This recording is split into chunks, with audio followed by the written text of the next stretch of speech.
Hi everyone, सो आज हम करने वाले हैं लीनियर अलजेब्रा का सेकंड पार्ट। मतलब आज हम लीनियर ट्रांसफॉर्मेशंस पे पहुंच चुके हैं।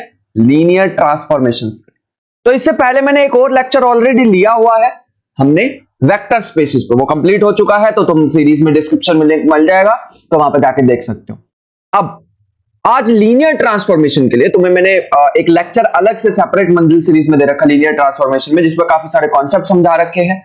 चेंज ऑफ बेसिस वाले कॉन्सेप्ट पे भी क्वेश्चन आते हैं, लेकिन मेनली लीनियर ट्रांसफॉर्मेशन पे डायरेक्ट क्वेश्चन आते हैं। चेंज ऑफ बेसिस पे एक या दो क्वेश्चन आ रखे हैं, तो वो भी आज हम करने वाले हैं। एक और चीज इसके बीच में ध्यान रखना कि लीनियर ट्रांसफॉर्मेशन में दो तीन ही ओवरऑल कंसेप्ट है जो आज मैं कराने वाला हूं, वही बार बार रिपीट होंगे। और तुम्हें पता होना चाहिए कि 1 1 on 2 क्या होता है। बस इतनी चीजों से काम चल जाएगा। तो यहां से हमेशा देखो एक क्वेश्चन बनता है, हमेशा बनता है यहां से क्वेश्चन। ठीक है, तो स्टार्ट करते हैं आज का lecture. You know my name is Rajan Chopra.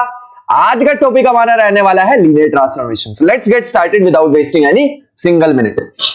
तो भैया पहला क्वेश्चन हमारे को दे रखा है t from r³ to r³ to r³ defined by this if nt और RT। अब तुम्हें पता होगा एक नल स्पेस की बात हो रही है, एक रेंज की बात हो रही है। एक नल की बात हो रही है, एक रेंज की बात हो रही है। Denotes the null space and range of T, then which one of the following is true. ठीक है भैया आपने ना हमें एक बात तो सिखाई थी लीनियर ट्रांसफॉर्मेशन में कि लड़कियों के पीछे मत भागो। नहीं, ये नहीं सिखाई थी, एक दूसरी भी सिखाई थी, रेंज के पीछे मत भागो, नल स्पेस के पीछे भागो। ठीक है, तो हमें क्या निकालना है? नल स्पेस निकालना है। नल स्पेस निकालने के लिए हम क्या करेंगे? तो ऐसे लिखेंगे कुछ n of t is equal to 0। मतलब हमें जो भी ट्रांसफॉर्मेशन दी होगी उसको 0 के इक्वल रख दो। कुछ ऐसा x1 minus x2 coma x1 minus x2 coma 0। यहां से तो बिल्कुल क्लियरली हमें दिख ही जाएगा कि x1 इक्वल टू x2 आ जाएगा। दोनों में से किसी को भी कंपेयर करके देख लो, x1 इक्वल टू x2 आ जाएगा। इसका मीनिंग हमें यहां से ये पता लग रहा है, अगर हमारे पास तीन कोऑर्डिनेट थे x1 x2 x3, तो हमारे पास इंडिपेंडेंट कितने बच रहे हैं? दो ही बच रहे हैं। मतलब मैं इसको ऐसे भी लिख सकता हूं, x1 x1 x3। जिसको फर्दर अगर मुझे लिखना हो तो ऐसे लिख सकता हूं x1 1 0 प्लस x3 0 0 1। ऐसे लिखा जा सकता है। आई होप कि यहां तक क्लियर हो। और यही हमारे पास किसकी बेसिस होने वाली है? नल स्पेस की बेसिस होने वाली है। अब ये जो नल स्पेस की बेसिस आई है, इसमें कितने वेक्टर्स आ रहे हैं? 2। तो इसका मतलब नल स्पेस का डायमेंशन कितना होगा? 2। टोटल इसका डायमेंशन 3 था। तो हमें पता है null space plus range space is equal to dimension of the linear transformation, जो भी हमें दिया हुआ है। तो अगर इसका 2 है डायमेंशन, तो रेंज स्पेस का कितना होगा? 1। तो 1 वाला ऑप्शन तो यहां हमें दिख ही नहीं रहा, तो सी ऑप्शन भी गलत हो जाएगा। इक्वल नहीं है, रेंज स्पेस नल स्पेस बड़ा है तो ये इसका सबसेट नहीं होगा, और रेंज स्पेस का 2 भी नहीं होने वाला है। ऐसे करना है हमें इन क्वेश्चन को। ठीक है बढ़िया भैया। यहां पे हमें नेक्स्ट क्वेश्चन पे चलते हैं। नेक्स्ट क्वेश्चन हमें दे रखा है s from r³ to r³ t is a linear transformation with this is given. अब अगर हम यहां पे बड़ी ध्यान से देखें ना, दो वेक्टर हमें दे रखे हैं 1 0 1 एंड 1 2 3। लेकिन भैया हमें एक बात पता है,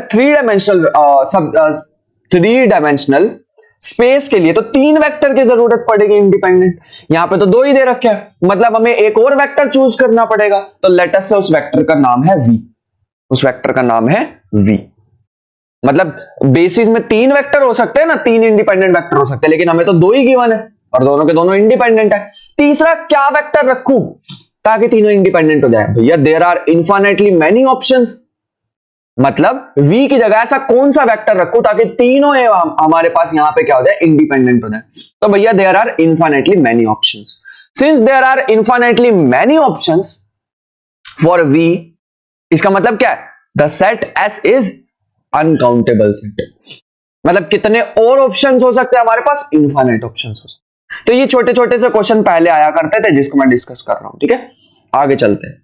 नेक्स्ट हमारे पास एक क्वेश्चन दे रखा है कि let t from r4 to r4 be a linear transformation satisfying, मैं एक बार लिख लेता हूं, t³ plus 3t square plus 4i equal to 0। ये हमारे को दे रखा। अब यहां पे हमें क्या कहा? Where i is the identity obviously, हमें कह रखा है अगर s इज इक्वल टू ये है तो बताओ वो कैसा होगा, इन्वर्टिबल होगा, 1 1 होगा, ऑन 2 होगा, कैसा होगा? तो लेट अस सी। पहली बात तो मैं s को ऐसे लिख सकता हूं, अगर इस पूरे s में से t को कॉमन ले लूं तो ये बचेगा t cube plus 3t square. अच्छा मैंने यहां पे ना माइनस लगाना चाहिए था 4 के साथ, पॉजिटिव भी लगा दिया शायद, इसको माइनस कर लेते हैं। अब ठीक, तुम कहोगे भैया ये तो सेम आ गया, बिल्कुल सही है। माइनस के 4i equal to t into में ये पूरी जो ब्रैकेट दिख रही है ये तो जीरो है, तो इसको यहां पर जीरो वेक्टर लिख लो, और t इंटू जीरो कितना हो जाएगा? जीरो हो जाएगा। इसका मतलब है s हमारे पास कैसा आ रहा है? s का तो हमारे पास s तो हमारे पास जीरो आ रहा है भैया, जीरो आने का मतलब है दिस इज नॉन इन्वर्टिबल। ये जो हमारे पास न्यू जो ट्रांसफॉर्मेशन आने वाली है, ये जो हमारे पास कंडीशन आने वाली s, ये हमारे पास नॉन इन्वर्टिबल होने वाली। ठीक है, इस चीज का ध्यान रखेंगे थोड़ा सा। बढ़िया भी। नेक्स्ट क्वेश्चन पे चलते हैं। देखो इजी इजी से क्वेश्चन दे रखे हैं, और जो नेक्स्ट क्वेश्चन है वो काफी बार रिपीट हो रखा है। ये जो दे रखा है ना अगला, R2 to R2 be a linear transformation such that this happens, ये हमारे को काफी बार रिपीट हो रखा, तो इसको ज्यादा टाइम नहीं लगाएंगे, जल्दी जल्दी इस क्वेश्चन को करते हैं। जैसे फॉर एग्जांपल हमें दो ट्रांसफॉर्मेशन दी हुई है, तीसरे की ट्रांसफॉर्मेशन निकालनी है, और मिनिमम हमें दो चाहिए भी होते हैं, अगर दो कोऑर्डिनेट है तो तीन होते तो तीन चाहिए होते।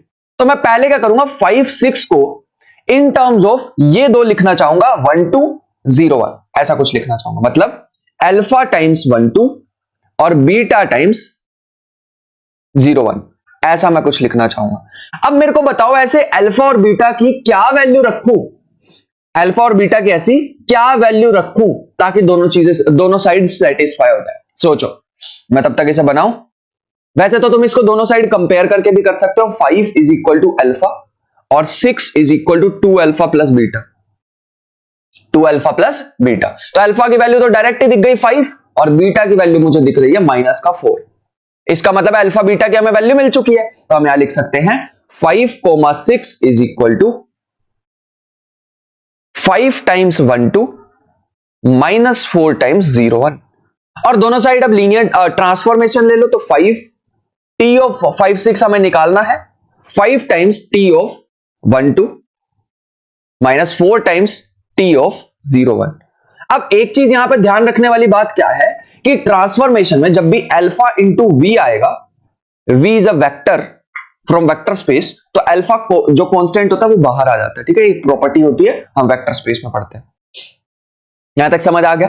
t ऑफ 5 6 तो मुझे पता नहीं, लेकिन t ऑफ 1 2 मुझे जरूर क्वेश्चन में जो है ना 2 3, और t ऑफ 0 1 भी मुझे बताया हुआ 1 4। बस खत्म हो गया क्वेश्चन।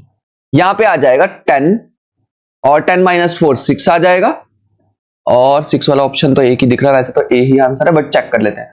5 इंटू 3 15, 15 माइनस 16 माइनस के 1, तो first option is the correct one. बस खत्म होगा क्वेश्चन, इतना छोटा सा क्वेश्चन था। तो इजी इजी से क्वेश्चन दे रखे थे यार। अगर तुमने मंजिल सीरीज देखी है तो मैं तो इसमें इससे बहुत बियॉन्ड जा चुका हूं। ठीक है, इस चीज को ध्यान रखना। अब ये दो क्वेश्चन है हमारे पास, ये काफी ज्यादा इंपॉर्टेंट क्वेश्चन होने वाले हैं। रीजन अभी बताता हूं तुम्हें। एक चीज ध्यान रखेंगे, ये जो इससे पहले वाला क्वेश्चन है ना, ये जो पहले वाला क्वेश्चन है, Rn to Rn be a linear transformation where n is greater than equal to 2, एक E हमें दे रखा है वेक्टर, और T हमें दे रखा है। इसमें बताना है कि अगर E लीनियरली इंडिपेंडेंट होगा तो F होगा, या फिर F लीनियरली इंडिपेंडेंट होगा तो E लीनियरली इंडिपेंडेंट होगा। देखो इसका ना मैंने डायरेक्ट तुम्हें मंजिल सीरीज में सॉल्यूशन करा रखा, मैं यहां पे सिंपल सा तुम्हें बताता हूं। एक काम करते हैं, मान लेते हैं मैं ऑप्शन ट्रू वाला दिखाता हूं तुम्हें। ठीक है, मैंने डायरेक्ट ही करा रखा क्वेश्चन, इसलिए मैं कह रहा हूं। एक काम करते हैं, जो F दे रखा है ना, मान लेते हैं लीनियरली इंडिपेंडेंट है। लीनियरली इंडिपेंडेंट का मतलब है कि अगर मान लो कोई लीनियर सम 0 हो रहा है तो उसके सारे के सारे कोएफिशिएंट 0 होने चाहिए, तभी बात बनेगी। दिखाता हूं मैं क्या कहना चाह रहा हूं, मैं क्या कहना चाह रहा हूं एक बार तुम्हें करके ही दिखाता हूं, तभी बात बनेगी। जैसे मान लेते हैं ये जो E है ना, E में से एक लीनियर कॉम्बिनेशन ले लेते हैं, कुछ ऐसा alpha 1 v1 plus alpha 2 v2 plus up to so on alpha n vn is equal to 0, ये हमें दे रखा है। ठीक है, अब हम क्या करें, दोनों साइड लीनियर ट्रांसफॉर्मेशन ले लो, तो ये आ जाएगा alpha 1 t1 tv1 plus alpha 2 tv2 up to so on alpha n tv1। मैंने नहीं कहा था कि E के वेक्टर लीनियरली इंडिपेंडेंट है। अगर E के वेक्टर लीनियरली इंडिपेंडेंट होता तो यहीं से ही हमारे पास अल्फा 1 अल्फा 2 सारे जीरो आ जाते, ये नहीं मैंने कहा था। अब यहां से अगर तुम नेक्स्ट स्टेप से देखो तो तुम्हें क्या दिख रहा है कि यहां से तुम्हें क्या दिख रहा है कि नेक्स्ट स्टेप से कि since F is linearly independent set of vector, तो हम यहां से कह सकते हैं alpha 1 alpha 2 up to so on alpha n, जो हमारे पास जितने भी हैं ये सारे के सारे क्या होने वाले हैं, जीरो होने वाले। ये सारे इंडिविजुअली क्या होने वाले हैं, जीरो होने वाले हैं। अगर ये सारे जीरो हैं तो ये कंडीशन पे आ जाओ वापिस, तो हम यहां से कह सकते हैं अगर F लीनियरली इंडिपेंडेंट था तो हम ये कंडीशन लेके आए ना। अगर मान लो ये सारे जीरो आ गए, इसका मतलब क्या है, इसका मतलब है कि ये जो फर्स्ट कंडीशन है ये भी linearly independent set of vector होंगे, which implies E is linearly independent. उल्टा ट्रू नहीं है, इसका मतलब है F is linearly independent implies E is linearly independent, but the converse is not true. मान लो पहले वाली इक्वेशन ट्रू हो भी जाती तो दूसरे वाली हमें पता नहीं था कि ट्रू होती या नहीं होती। काफी सारे काउंटर एग्जांपल्स भी हो सकते हैं इनके, ठीक है। जैसे फॉर एग्जांपल एक हो सकता है T ऑफ E1 मैप हो रहा है T E1 पे, T ऑफ E2 मैप हो रहा है 0 पे। करके देखना इसको, जरा इसको करके देखो, ये एक बार करके देखना। इससे हमारे पास क्या आने वाला है, E1 E2 में ले रहा हूं E में से, और T E1 T E2 ले रहा हूं मैं F में से। इसको एक बार करके देखना, तो मेरे ख्याल से तो आंसर B इज करेक्ट है। नेक्स्ट पे चलते हैं। नेक्स्ट भैया हमारे पास ना एक थ्योरम है, ये मैंने लिखवाई थी तुम्हें, तो देखो डायरेक्ट मैं सारे के सारे ऑलमोस्ट चीजें लिखवा ही चुका हूं तुम्हें। ये हमारे पास आ जाएगा कि late n is not equal to m and let T1 is from Rn to Rn। एक ये दे रखा है और एक दे रखा है m से n तक। तो हमें बताना है if T1 and T2 is bijective, T1 and T2 is bijective। तो bijective में एक चीज ध्यान रखना, ये जो T1 होगा, अगर ऐसे हमें प्रोडक्ट दे रखा है तो ये T1 1 1 होना चाहिए, और मैंने उल्टा लिख दिया, T2 1 1 होना चाहिए और T1 on 2 होना चाहिए। आई होप कि ये बात पता हो, ठीक है। T1 T2 में ऐसी कंडीशन फुलफिल होनी चाहिए, बढ़िया भी। सो यहां से हमें दिख जाएगा अगर मान लो T2 1 1 है, मतलब सारे के सारे खुद पे मैप हो रहे हैं, तो इसका मतलब है T1 की जो नलिटी होगी वो क्या होने वाली है, 0 होने वाली है। इसका मतलब रैंक ऑफ T2 क्या होगा हमारे पास। T2 में अगर हम ध्यान से देखें तो कितने हमें दिखाई दे रहे हैं, M दिखाई दे रहे हैं, M वेक्टर दिखाई दे रहे हैं, तो इसका मतलब इसकी रैंक कितनी आ जाएगी, M आ जाएगी।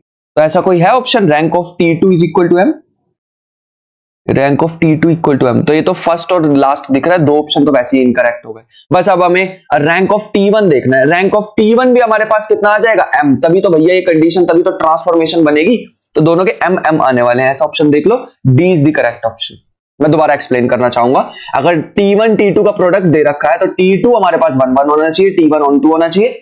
अगर T2 1 1 है तो सारे के सारे तो मैप ही हो गए, तो नल स्पेस में कौन जाएगा, कोई भी नहीं जाएगा। कोई भी ऐसा वेक्टर नहीं होगा जो 0 होगा, 0 पे मैप करा रहा होगा, मतलब नल स्पेस में आ रहा होगा, सॉरी।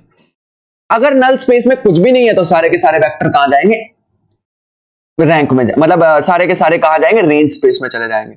और हमें यहाँ पे इसकी हमें यहाँ पे इसका रैंक कितना पता लग गया है, M पता लग गया। अगर इसका रैंक M है तो इसका भी रैंक M होना चाहिए, तभी हमारे पास ये ट्रांसफॉर्मेशन है बाइजेक्टिव होने वाली है, तभी ट्रांसफॉर्मेशन डिफाइन होने वाली है। आई होप कि यहां तक कोई दिक्कत ना हो, बढ़िया। नेक्स्ट पे चलते हैं। नेक्स्ट थोड़ा बढ़िया सा क्वेश्चन है, इसको ध्यान से करेंगे भैया। Let W be a vector space R, vector space on R, let R6 from let T be a transformation from R6 to W, ऐसा कुछ दे रखा है। Be a linear transformation such that TE1 TE2 TE4 TE6 spans W।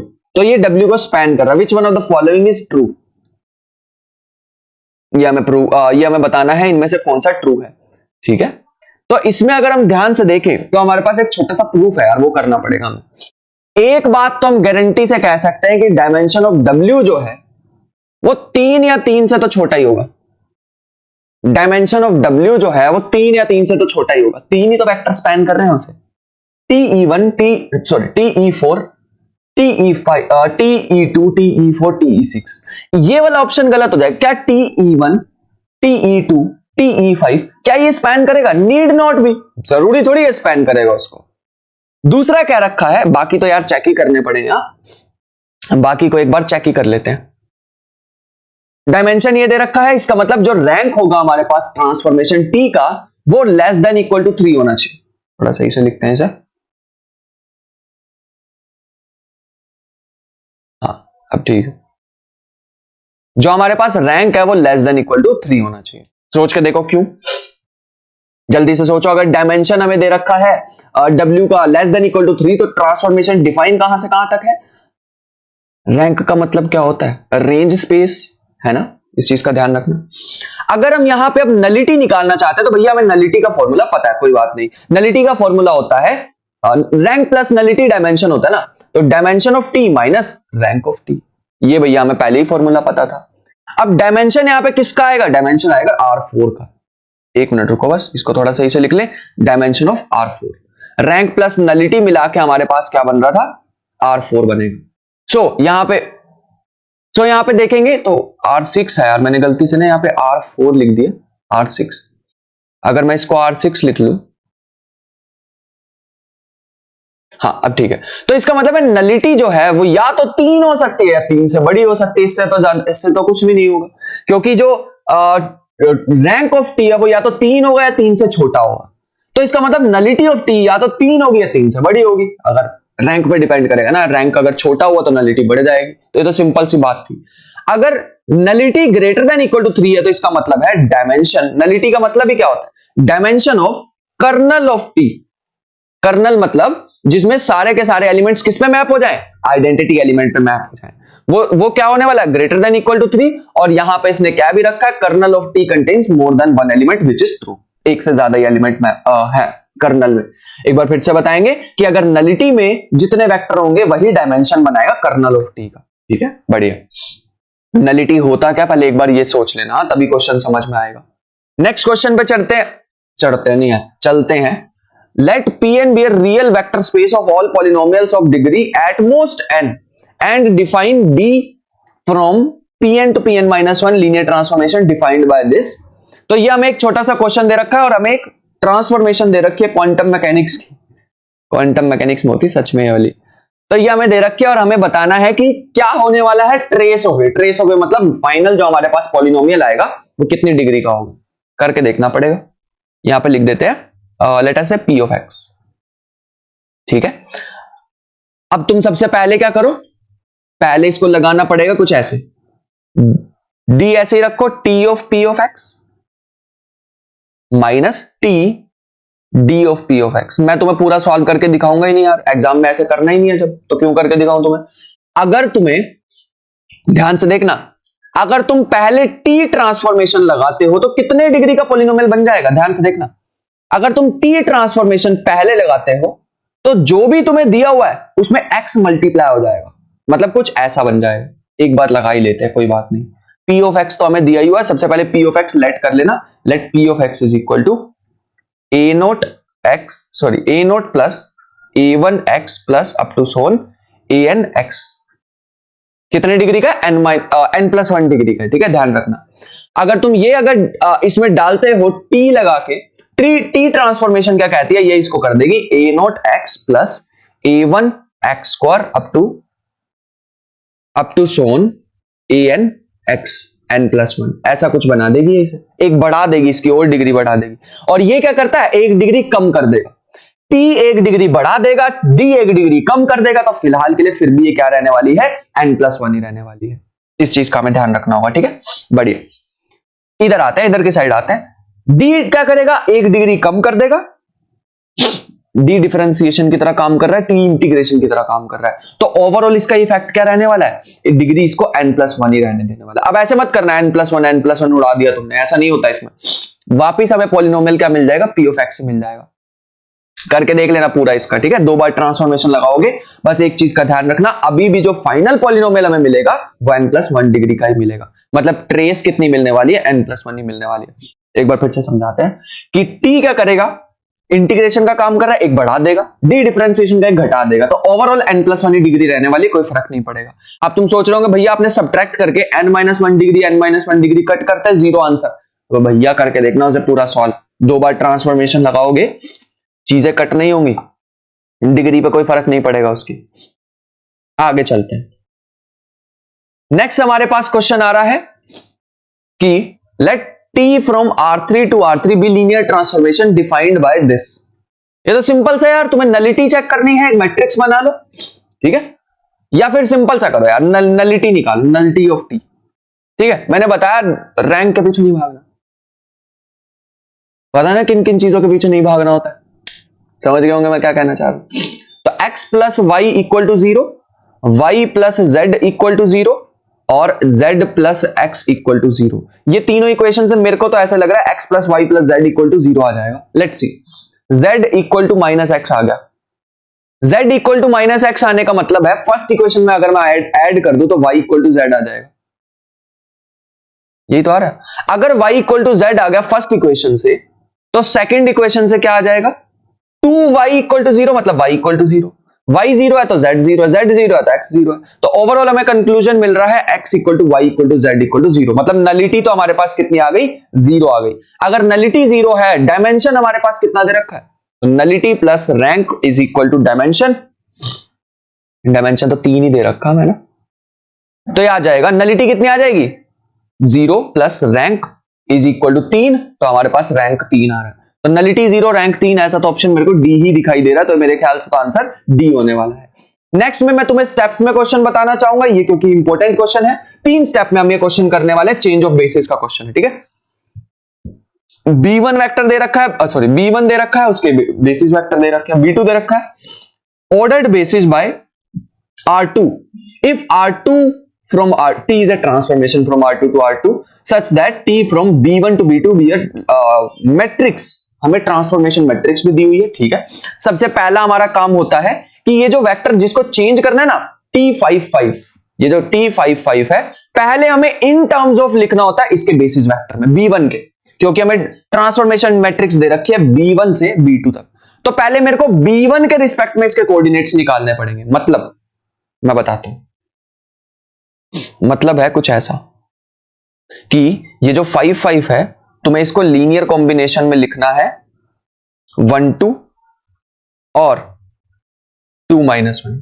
यहां से 2 equations बना लो, तो 5 equal to आ जाएगा alpha plus 2 beta, और दूसरा आ जाएगा 5 equal to 2 alpha minus beta, ठीक है। ऊपर 2 से मल्टीप्लाई, नीचे 2 से मल्टीप्लाई करोगे तो 10 equal to 4 alpha minus 2 beta, add करोगे तो आ जाएगा 5 अल्फा इक्वल टू 15, तो अल्फा इक्वल टू 3। ऐसे ही बीटा हमारे पास आ जाएगा माइनस के 1, करके देख लेना, मेरा तो यार -1 आएगा, पॉजिटिव 1 है, पॉजिटिव 1 आएगा, अल्फा 3 और बीटा पॉजिटिव 1। इसका मतलब हमारे को कोऑर्डिनेट मिल चुके हैं विद रिस्पेक्ट टू, तो मैं यहां लिख भी देता हूं, coordinate of 5 with respect to B1 is 3,1 हमारे पास आ गई। अब दूसरा काम क्या होता है, दूसरा काम है मेरे को इसकी ट्रांसफॉर्मेशन निकालनी। तीसरा काम क्या होगा, तीसरा काम ये होगा मेरे को, मतलब इसकी ट्रांसफॉर्मेशन करनी है। तीसरा काम मेरे को इसकी लीनियर ट्रांसफॉर्मेशन निकालनी है 5 की, T ऑफ 5 निकालना है, ठीक है, इस चीज का ध्यान रखना। अब मेरा सबसे पहला काम क्या होगा, ट्रांसफॉर्मेशन निकालते हैं कुछ ऐसे। ट्रांसफॉर्मेशन मैट्रिक्स दी हुई है 4 2 3 -4। 3 स्टेप में कर रहा हूं, क्वेश्चन को याद रखना। पहले मैंने B1 के टर्म्स में लिखा, दूसरा ट्रांसफॉर्मेशन मैट्रिक्स का यूज, तीसरा मैं T ऑफ 5 निकालूंगा with respect to B2। B2 भाई तो लिखना है सर, अरे B1 से B2 तो जाएंगे यार। B1 उसकी पहले वाले की होती है बेसिस, इसकी डोमेन वाले की, और इसकी रेंज वाले की B2 होती है। चलो आ जाओ, 3 1 लिखा, और यहां पर हमें वेक्टर मिल जाएगा 4 3, मतलब 12 और 3 15, 6 और -4 2, तो 15 और 2 हमें मिल रहा है। 15 2 मिलने के बाद हमें इसकी ट्रांसफॉर्मेशन लिख सकते हैं कि 5 5 की फाइनल ट्रांसफॉर्मेशन जो हमें मिलेगी वो ये मिलेगी। अब हम ट्रांसफॉर्मेशन मैट्रिक्स का यूज करके हमने कोऑर्डिनेट निकाल लिया, अब हमें अल्फा बीटा निकालने की जरूरत नहीं है। अल्फा की जगह आ जाएगा 15, और B2 के बेसिस वेक्टर यहां लिख दो, बीटा की जगह आ जाएगा 2 और 0 1, और फाइनल स्टेप हमारा आ जाएगा 15,2। ऐसा तो डी ऑप्शन दिखाई दे रहा है। तो 3 स्टेप में ये क्वेश्चन करना होता है। अगर इसका उल्टा क्वेश्चन आ जाए तो वो भी मैंने सिखा रखा कैसे कंपैरिजन करके करते हैं, तो चेक आउट दैट वीडियो जिसमें मैंने ये सारी बातें बताई हुई है लीनियर ट्रांसफॉर्मेशन में। बिल्कुल लास्ट में टॉपिक होगा लीनियर ट्रांसफॉर्मेशन में चेंज ऑफ बेसिस, वहां से कर सकते हो। नेक्स्ट क्वेश्चन पे चलते हैं।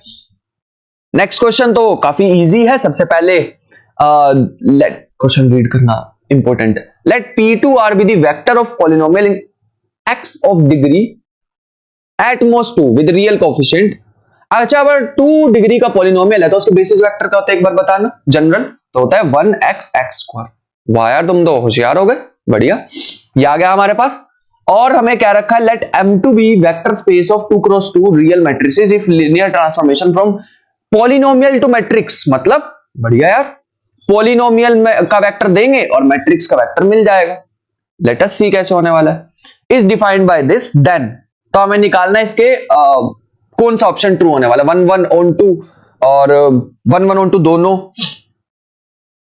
या रेंज स्पेस में ये होने वाला है, नल स्पेस में ये होने वाला है। तो लेट अस सी क्या होता है। सबसे पहले मैं अगर 1 लेके चलूं पॉलिनोमियल का, ये जो बेसिस वेक्टर 1 दे रखा है, अगर मुझे इसकी बेसिस वेक्टर पता है पॉलिनोमियल की, तो मैट्रिक्स का रेंज स्पेस निकालते हैं। लेट अस सी कैसे निकालते हैं। सबसे पहले अगर मैं 1 लूं और डिफरेंशिएशन करूं तो मेरे पास जो मिलेगा, क्या दे रखा है, f of 0 minus f of 2।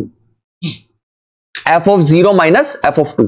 देखो अब यहां पे x है ही नहीं, तो किस में डालोगे, f of 0 भी 1 आ जाएगा और f of 2 भी 1 आ जाएगा। भैया अगर तुम्हें f of x दे रखा है 1, यहां से देखो ना, मैंने यहां से कंपेयर कर रहा हूं, ये इधर से कंपेयर कर रहा हूं मैं।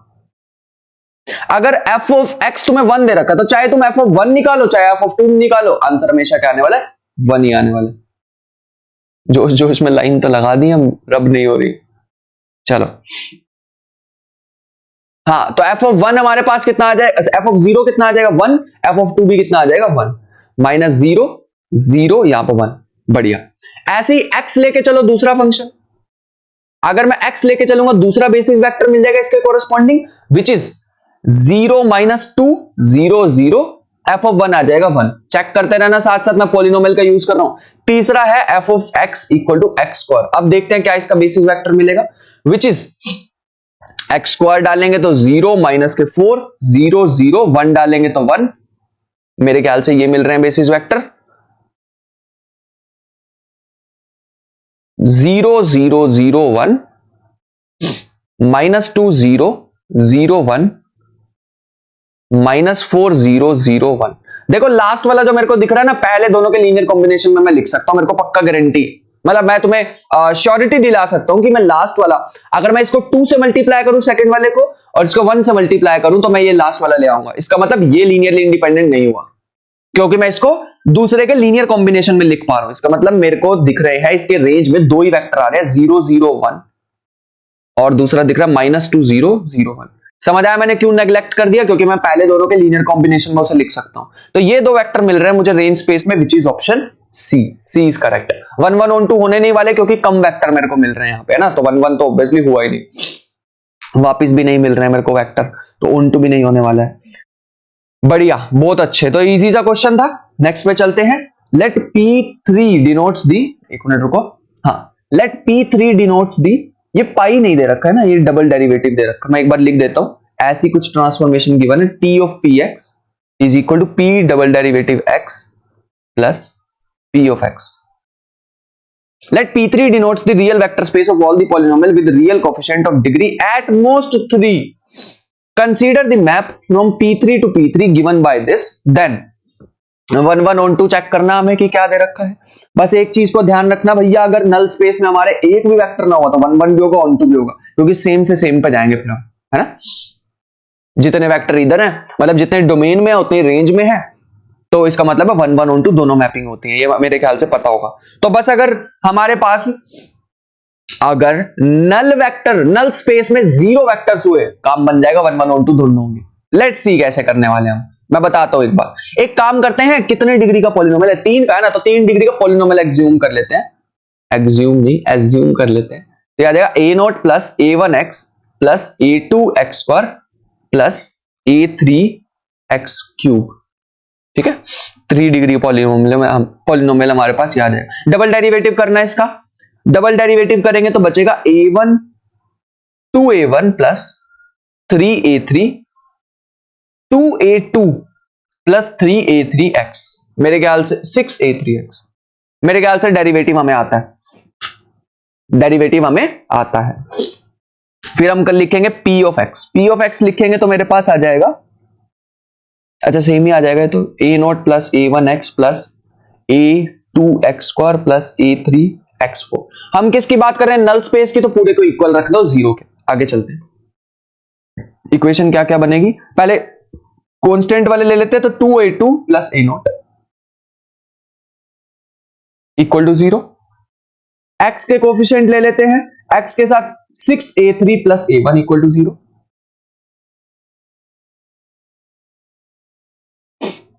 x स्क्वायर वाले लेते हैं, a2 equal to 0, a3 equal to 0। ये तो सारे ही जीरो आ गया। a3 जीरो है तो यहां से a1 जीरो आ गया, और अगर a2 जीरो है तो यहां से a0 जीरो आ गया। इसका मतलब सारे ही जीरो हो गए। इसका मतलब नल स्पेस का डायमेंशन, नल स्पेस में कितने वेक्टर हैं? जीरो। मतलब डायमेंशन ऑफ नल स्पेस क्या आएगा? खत्म, कुछ नहीं मिलने वाला। इसका मतलब ये 1 1 भी है और ऑन टू भी, 1 1 एंड ऑन टू। अगर नल स्पेस में हमारे को एक भी वेक्टर मिल जाता तो ये भैया 1 1 तो ना होता, है ना, ऑन टू चेक करना पड़ता, तो 1 1 ऑन टू ही ना होता। ठीक है, इस चीज का ध्यान रखेंगे। नेक्स्ट पे चलते हैं। नेक्स्ट हमें क्या कह रखा है? Consider the vector space V over R of polynomial of function of degree less than 3। अब तुम बड़ी ध्यान से देखोगे ना, सारे यही क्वेश्चन आ रखे हैं यार। अब बाकी के जितने भी क्वेश्चन हमारे पास होने वाले हैं, सारे के सारे ऐसे ही क्वेश्चन दे रखे हैं हमारे को। समझ पा रहे हो? तो इस चीज का ध्यान रखना यार। तो यहां पे हमें बता रखा है कि consider the vector space V over R polynomial, let V be a vector, let T be a transformation from V to V be defined as TF। X पे अगर हम अप्लाई करेंगे तो ऐसा कुछ बनेगा, f of x minus x f dash x। ये हमें दे रखा है। ठीक है, हमें बताना है the rank of T is, हमें T का रैंक बताना है। लेस देन इक्वल टू 3 बता रखा हमें, तो लेट अस सी। सबसे पहले एक चीज ध्यान रखो, पॉलिनोमियल 3 डिग्री का एक कंसीडर ही कर लो, तो बेसिस वेक्टर में हमारे पास यही आते हैं 1x x² x³, या फिर तुम वैसे भी लिख सकते थे a0 plus a0 x plus a0 plus a1 x plus a2 x², ऐसे भी लिख सकते थे इसको, बट ऐसे भी लिख सकते हो बेसिस वेक्टर को। ठीक है, थोड़ी देर के लिए मान लेते हैं, और थोड़ी देर के लिए का एक बात तो हमें पक्का पता है कि रैंक ऑफ टी जो होता है, एक थ्योरम को यूज रखना, रैंक ऑफ टी लिखो या रैंक ऑफ एम, मतलब मैट्रिक्स ले लो उसकी, तो फर्क कोई भी नहीं पड़ता इस पे। ठीक है, ये दोनों सेम होते हैं, ये बात को ध्यान रखना होगा। ये हमारे पास कॉन्सेप्ट इस क्वेश्चन में यूज होने वाला है।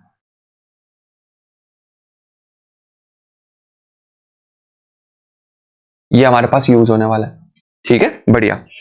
ये हमारे को दे रखा, अगर मेरे को ट्रांसफॉर्मेशन दे रखी है तो मैं मैट्रिक्स कैसे निकालू भैया? उससे मैट्रिक्स भी निकाली जा सकती है। ठीक है, कैसे निकालते हैं वो बताता हूं। सबसे पहले हमें 1 दे रखा है, अगर हम 1 के कॉरस्पॉन्डिंग यहां पे ट्रांसफॉर्मेशन निकाल लें तो क्या आएगा? 1 के कॉरस्पॉन्डिंग निकाल के देखो तो आ जाएगा 1, क्योंकि कांस्टेंट फंक्शन है ना यार, 1 की डिफरेंशिएशन करोगे तो 0 ही हो जाएगा, ये तो खत्म ही हो गया। इसका मतलब 1 0 0 0। अगर तुम x के रिस्पेक्ट में निकाल के देखोगे, f ऑफ x का x ही रख दो, अरे फंक्शन को x मान के देखो ना यार, x आ जाएगा माइनस के x, डिफरेंशिएशन ऑफ x 1 होती है तो 0 ही आ जाएगा, मतलब 0 0 0 0। तीसरा हमारे पास x² दे रखा है, x² रखोगे तो माइनस के x, और डिफरेंशिएशन ऑफ x² क्या होती है? 2x। इसका मतलब ये आ जाएगा माइनस के x, मतलब माइनस के 1, विच इज 0 0 -1 0। ये ध्यान रखना, इनके डायगोनल एलिमेंट्स होते हैं, है ना। पहले वाले में सिर्फ कांस्टेंट कोएफिशिएंट है, दूसरे वाले में सिर्फ x² है, तीसरे वाले में दूसरे वाले में x है, तीसरे में x² है, फोर्थ में लास्ट में एलिमेंट आएगा 0 0 0। लेट्स सी क्या आता है, x³ माइनस x 3x², तो मेरे ख्याल से माइनस का 2 आ जाएगा। अब ध्यान से देखो, इसमें कितनी नॉन जीरो रोज हैं भैया? इसमें तो सिर्फ 3 ही नॉन जीरो रोज हैं। अगर 3 ही नॉन जीरो रोज हैं तो rank of m of t कितना आ गया हमारे पास? Rank of matrix of linear transformation हमारे पास आ गया 3, और हमें पता है जो इसका रैंक आएगा वही रैंक ऑफ t आएगा, तो इसका मतलब है इसका आंसर भी कितना होना चाहिए? 3 होना चाहिए, and that is the final answer. मेरे ख्याल से यहां तक तो कोई भी दिक्कत नहीं होने वाली है। बढ़िया, बहुत अच्छे।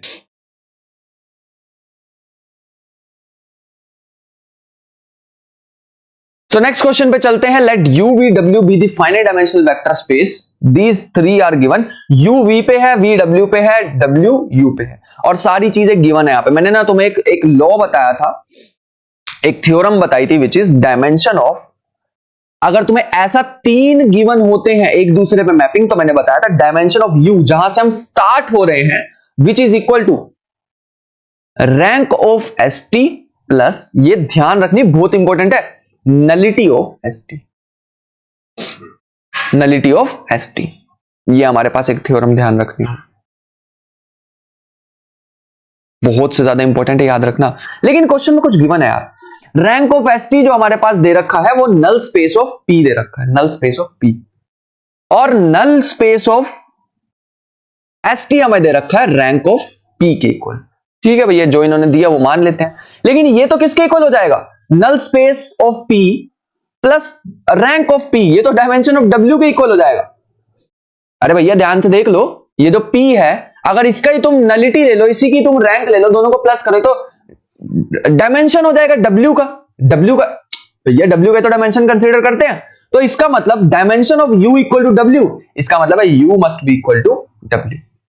हमारे को इस लास्ट स्टेप से क्या मिल रहा है? अगर दोनों के डायमेंशन इक्वल होते हैं तो वो u और w सेम होना चाहिए। ठीक है, ये हमारे पास एक थ्योरम थी। देखो बी ऑप्शन तो वैसे ही नेग्लेक्ट हो गया, इसका मतलब बी तो वैसे ही गया, है ना? बढ़िया। अब अगर तुम क्वेश्चन देखो तो nullity of t is equal to nullity of s, क्या नलिटी दोनों की सेम होने वाली है? एक चीज ध्यान रखो, हम डायमेंशन ऑफ u और w तो हमें पता लग गया इक्वल है, लेकिन डायमेंशन ऑफ, अगर मैं लेके चलू लेट अस से डायमेंशन ऑफ u लेके चलू 3 और डायमेंशन ऑफ v लेके चलू 4, मान लो ऐसे रैंडम मैंने एग्जांपल ले लिया, क्या हमारे पास u और v का डायमेंशन हमें पता लग गया? अब मुझे ये बताओ, u के डायमेंशन से t का पता लग जाएगा, t की नलिटी, और v के डायमेंशन से s की नलिटी हमें पता लग जाएगी। तो इसका मतलब क्या है? क्या नलिटी t की s के इक्वल होनी चाहिए? जरूरी नहीं, जरूरी नहीं। अगर दोनों के डायमेंशन अलग अलग हो गए तो दिक्कत आ जाएगी। हमें u और v का डायमेंशन थोड़ी सेम दिया हुआ, u और v का दिया हुआ है। हाँ, अगर ये कहते ना कि नलिटी ऑफ p और नलिटी ऑफ w हमारे पास सेम है, नलिटी ऑफ w, और मैं अपनी स्टेटमेंट को एक बार रिपीट करना चाहूंगा, नलिटी ऑफ p और नलिटी ऑफ t का होता ना वो सेम आ जाती, क्योंकि दोनों के डायमेंशन इक्वल है u और w के, तब बात बन जाती। ठीक है, बढ़िया। तो हाँ, अगर एक ऑप्शन दिया होता नलिटी ऑफ t और नलिटी ऑफ p वो इक्वल हो जाता, ध्यान रखना। इसके बाद हमें कह रखा है dimension of v is 3, dimension of u is 4, then p is not identically 0। तो इसके लिए हमें एक सिंपल सी चीज करनी होगी, जो कि मैं तुम्हें दिखाता हूं नेक्स्ट पेज पर, जो कि हमारे पास क्या है। इसके लिए हम डायमेंशन ऑफ v हमें दिया हुआ है 3, डायमेंशन ऑफ u हमें दिया हुआ है 4, ये दिया हुआ। इसका मतलब डायमेंशन ऑफ w भी 4 ही हो जाएगा। क्यों हो जाएगा 4? क्योंकि हमने अभी प्रूव किया था dimension of u equal to dimension of w। बढ़िया भैया, ये तो हमने प्रूव किया था। अब एक चीज ध्यान रखो, एक चीज ध्यान रखते हैं कि नलिटी ऑफ p और डायमेंशन ऑफ u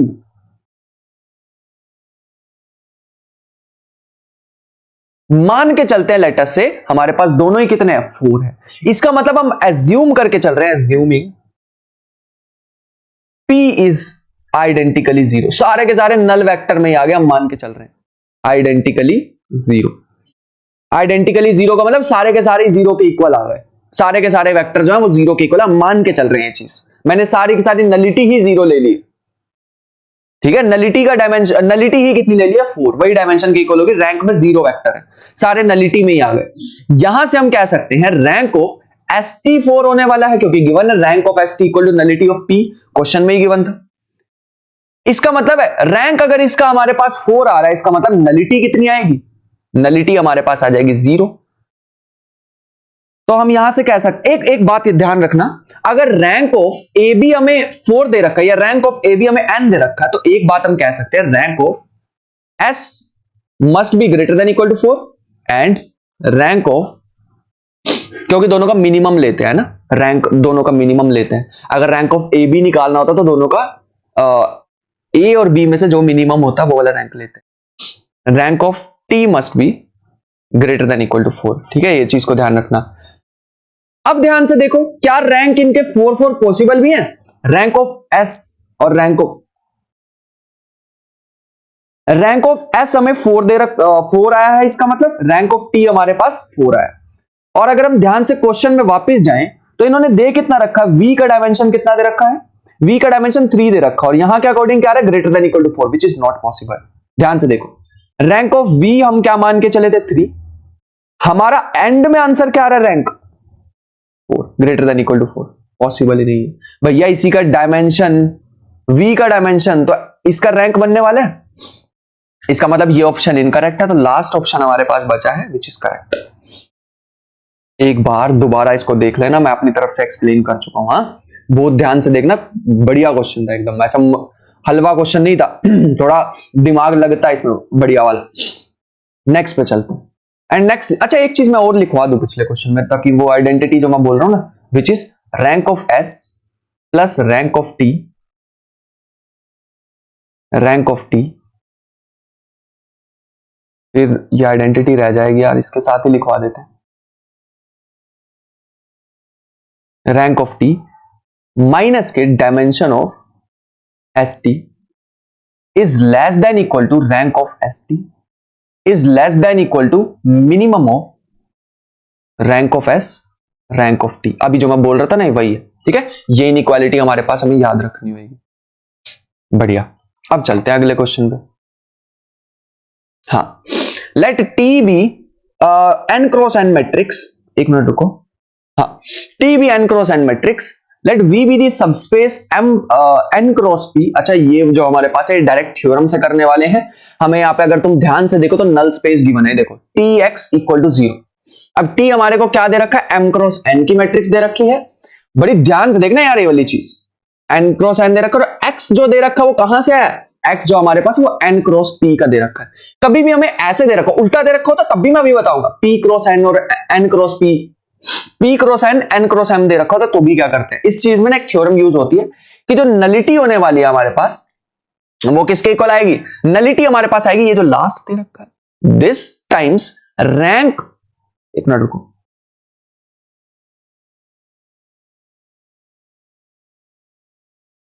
मैं इसको ना एक चीज मान लेता हूं तब ये बढ़िया हो जाएगा। एक चीज ध्यान रखो, ये आ जाएगा, इसको मैं एस मान लेता हूं, टी एक्स को, नल स्पेस में जा रहे हैं तो दिख ही रहा है ना, टी एक्स इक्वल टू 0 का मतलब नल स्पेस में जा रहे हैं, कितने 0 पे मैप हो रहे हैं, मतलब कर्नल में जा रहे हैं। इसका मतलब है nullity of S must be equal to X का, देख लो हमारे पास फाइनल रेंज क्या आ रही, फाइनल क्या हमारे पास कितने हमारे पास कॉलम्स हैं, पी टाइम्स नलिटी किसकी, टी की। भैया ये एक चीज है, इसे याद रख लेना, वेरी इंपॉर्टेंट। अभी इस पे एक और भी क्वेश्चन आ रखा है सेम कॉन्सेप्ट पे, एमएसक्यू है या एनएटी है वो मेरे को ध्यान नहीं है, बट एक क्वेश्चन और आ रखा है इस पे, अभी दिखाऊंगा मैं तुम्हें, ये चीज को ध्यान रखना। लेकिन भैया हम नलिटी को ऐसे भी तो लिख सकते हैं, डायमेंशन माइनस, डायमेंशन कितना दे रखा है, एन दे रखा है, किसका, टी का, टी का डायमेंशन एन दे रखा,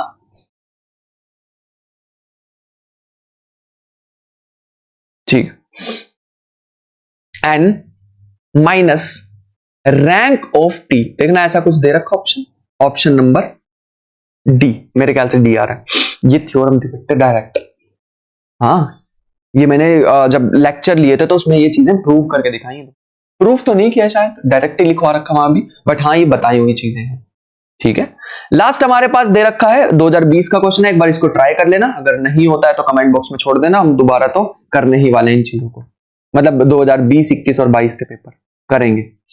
नेक्स्ट एक 21 का भी क्वेश्चन दे रखा है, देखो डिट्टो सेम यार, मतलब इतना सा चेंज होता ना वो भी नहीं इन्होंने कर रखा है, पॉलिनोमियल से फंक्शन में सेम क्वेश्चन ही दे दिया, अभी पीछे करा था हमने ये क्वेश्चन, ये ध्यान है, अभी double derivative x F of x अभी किया था ना, वही क्वेश्चन 2021 में दे दिया इन्होंने।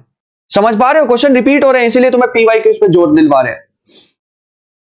अब हमारे पास कुछ एमएसक्यू दे रखे हैं, एक मैं कराऊंगा एक तुम करोगे, ठीक है, ये तुम करना, लीनियर इक्वेशंस पे दे रखा है, कंसिस्टेंट बताने हैं यार, ये तो कुछ भी नहीं है क्वेश्चन, नेक्स्ट पे चलते हैं। नेक्स्ट हमें क्या कह रखा है, S of T of V दे रखा है फाइनाइट डायमेंशनल वेक्टर स्पेस। तो रैंक बड़ा होता है या नलिटी बड़ी होती है, एक चीज का ध्यान रखना पड़ेगा हमें यहां पे, जो कि क्या है, S T of V, T of equal to 0। 0 का मतलब है नलिटी की बात कर रहे हैं, मतलब टी ऑफ वी किस में बिलोंग कर रहा है, T of V belongs to nullity of S, nullity of S. ये चीज को ध्यान रखना पड़ेगा, ठीक है। इसका मतलब क्या है, अगर ये इसके नलिटी में आ रहा है तो इसका मतलब है रेंज स्पेस ऑफ टी, एक मिनट रुक जाओ,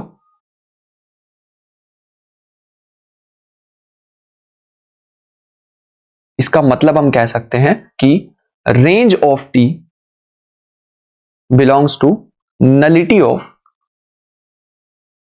एस। इस चीज का ध्यान रखना। इसका मतलब क्या है, इसका मतलब है जो हमारे पास रैंक ऑफ टी होने वाला है, या तो वो छोटा होगा या इक्वल होगा एन ऑफ एस, उससे बड़ा नहीं हो सकता यार, उसके अंदर ही तो कंटेन्ड कर रहा है, उसके अंदर ही, उसमें ही तो बिलोंग कर रहा है, समझ पा रहे हो ना, उसी में तो बिलोंग कर रहा है। अगर इसमें ज्यादा वेक्टर होते तो सारे के सारे इसका रेंज 0 के इक्वल आ ही ना पाता, उन्होंने पूरा का पूरा रेंज ही 0 दे दिया। तो इसका मतलब टी ऑफ वी जो है, रेंज ऑफ टी जो है वो नल स्पेस ऑफ एस के बीच में आ रही। तो मेरे ख्याल से ऑप्शन हमें दिख रहा होगा, rank of T less than rank of S. अच्छा, इसका उल्टा भी ट्रू होता है, बाय रैंक नलिटी थ्योरम अगर तुम इसको करो तो उल्टा भी ट्रू होता है। अगर तुम नल स्पेस ऑफ टी निकालोगे तो वो बड़ा आने वाला है रैंक ऑफ एस से, ऑब्वियस सी बात थी ये तो। अगर नलिटी बड़ी है एस की तो रैंक छोटा होगा एस का, तो ये लास्ट ऑप्शन भी ट्रू होने वाला है। सी और डी दोनों ऑप्शन है by rank nullity theorem, rank nullity theorem. Rank nullity theorem वही है, rank plus nullity equal to dimension. बढ़िया, लास्ट क्वेश्चन तुम कर लेना एक बार, ठीक है। नेक्स्ट पे चलते हैं। नेक्स्ट क्वेश्चन हमारे को दे रखा है, एक ही मेरा कराने वाला। अच्छा, मैंने अभी बताया था तुम्हें एक अभी क्वेश्चन कराऊंगा जिसमें मैं तुम्हें बताने वाला हूं वही वाला क्वेश्चन वापिस आ जाएगा, जो अभी मैंने तुम्हें बताया था ना कि पीछे वो जो अभी कराया था यार मैंने क्वेश्चन, थ्योरम लिखवाई थी तुम्हें अभी, हाँ ये रही, ये जो अभी मैंने कराया था ना, null space of S is equal to P times null space of T.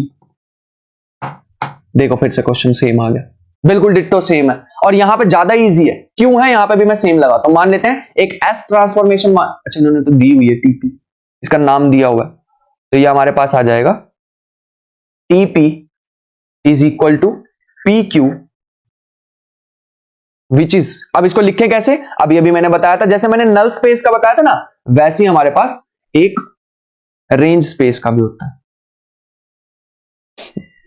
हाँ, जैसे मैंने नल स्पेस का बनाया था, nullity of T is equal to 3 times, ये लास्ट वाला लेते हैं ये वाला, ठीक है, 3 टाइम्स नलिटी ऑफ क्यू, ऐसा कुछ बताया था। एक और भी होता है कि rank of T is equal to 3 times rank of Q, ठीक है, रैंक ऑफ क्यू, क्योंकि हमें गिवन है क्वेश्चन में, देखो rank of Q is equal to 2, तो यहां आ जाएगा 3 इंटू 2 इक्वल टू 6। इतना छोटा सा क्वेश्चन था, अगर ये तभी हो सकता था अगर तुम्हें यहां पे ये चीज पता होती, तो ये चीज पता होनी चाहिए थी, जो कि मैं थ्योरी वाले लेक्चर में ऑलरेडी ले चुका हूं। नेक्स्ट क्वेश्चन हमें दे रखा 2020 का, 7 से 7 है, तो minimum possible value of rank of T square, यार ये मैंने कराया हुआ मेरे को जहां तक ध्यान आ रहा है शायद। और नेक्स्ट में हमारे को एक दे रखा है, तो ये 2 क्वेश्चन ट्राई कर लेना। देखो फिर से एक क्वेश्चन रिपीट हो गया 21 में। अभी मैंने तुम्हें एक क्वेश्चन दिखाया था, याद है वो क्वांटम मैकेनिक्स जिसमें मैंने वर्ड बोल दिया था, तो वही वाला क्वेश्चन देखो दोबारा आ गया, फिर से वही क्वेश्चन आ गया। तो इसमें आंसर बिना सोचे समझे लिख सकते हो अगर तुमने वो क्वेश्चन ध्यान से देख लिया। ax माइनस एक्स ए, ax माइनस एक्स ए, ध्यान से सोच के बताओ इसका डायमेंशन क्या होने वाला है, एक बार कमेंट बॉक्स में। सो मेरी साइड से तो भैया, हाँ मेरी साइड से तो कंप्लीट हो चुका है। सो आज हमने कर लिए हैं लीनियर ट्रांसफॉर्मेशन के जितने भी क्वेश्चन आ रखे थे सारे के सारे हम निपटा चुके हैं। और नेक्स्ट अब हमारे पास आने वाला मैट्रिसेस, उसके बाद आने वाला आइगन वैल्यूज, आइगन वेक्टर्स, ठीक है। उसके बाद हमारे पास सिर्फ रियल एनालिसिस रह जाएगी, पीवाई क्यूज की। और बढ़िया देखो हमने कर भी लिया यार इतनी जल्दी सारे के सारे, और मैं तुम्हें साथ साथ बताता भी जा रहा हूं कि कौन से क्वेश्चन बार बार रिपीट हो रहे हैं, उससे और जल्दी हो जाएगा और ज्यादा इजी हो जाएगा हमारे लिए चीजें। सो आई होप कि आज का लेक्चर पसंद आया हो। बातें तो किसी और लेक्चर में करेंगे, स्पेशल है ना, संडे को मिलते हैं। सो मिलते हैं नेक्स्ट लेक्चर में, तब तक के लिए अपना ख्याल रखना, पढ़ाई करते रहना यार, मेहनत करते रहना इतनी ढेर सारी। मिलते हैं नेक्स्ट सेशन में, तब तक के लिए बाय बाय।